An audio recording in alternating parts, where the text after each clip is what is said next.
beesha reer gaadsan oo ka mid ah bilaha dega gobolka Gedo ayaa maanta deeqda loo ka koobnayd 2 neef oo geel iyo raashin waxa ay guddoonsiiyeen ciidanka xoogga dalka ee ku sugan degmada Luuq ee gobolka Gedo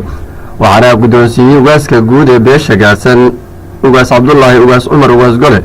ugaaska guud ee beesha gaadsan isagoo ku wareejiyay maamulka degmada Luuq iyo sidoo kale taliyaha xasilinta gobolka Gedo ugaaska oo munaasabada ka hadlay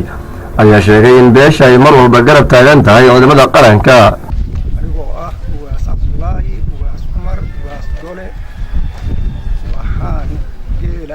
raashinkaas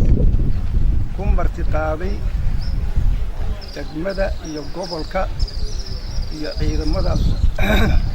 ee luuq fadhiya ee qaranka uu leeyahay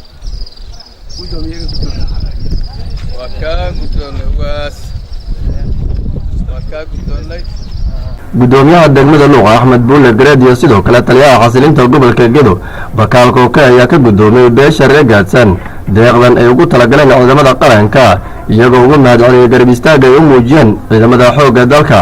waa ugaaska beesha gaadsan meel walba ay joogto ugaaskeedii weeye la barakeeyo marka ugaaska wuxuu go'aansaday in taliyaha uu ku wareejiyo iyo ciidamada geelaas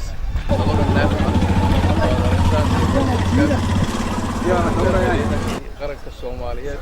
khayr Allah siiyo ugaas waad maadsantahay soo dhawow Soomaalidu martiqaad ay soo sameeyay waxa ugu weyn geel in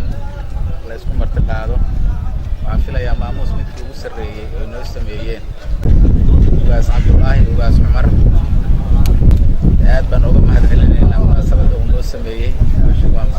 beesha gaadsan oo dhan ay maanta meesha odayaashii ay ku kulansan yihiin guud ahaan beeshana meel kasta ay joogto waa uga mahadcelinaynaa wanaagga iyo garab istaagga iyo qaran jacaylka ay muujiyeen.